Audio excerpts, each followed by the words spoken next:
Setyembre noong nakaraang taon ang unang kumatok sa inyong mga puso si Baby Glory Ann o si Nene. Severe malnutrition ang kondisyon ng bata. Makalipas ang halos isang taon na gamutan at pagtutok sa kanyang kalusugan.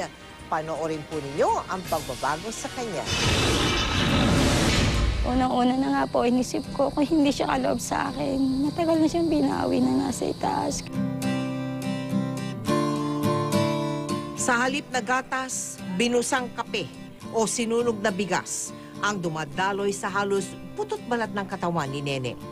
Sa mga araw kasi na walang kita sa paglalabada, ang inang si Marisa, maswerte na lang kung may kanin at kapeng ilalaman sa sikmura.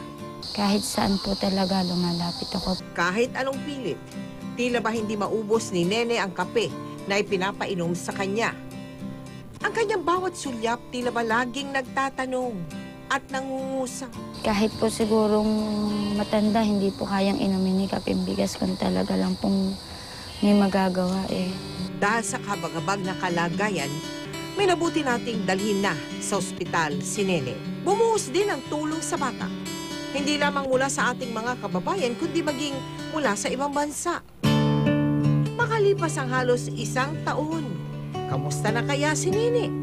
Talagang para siyang lantang gulay na nakahiga lang, alangkibo, nakatitignan lagi sa akin. Para po ako nahugutan na ng tinik.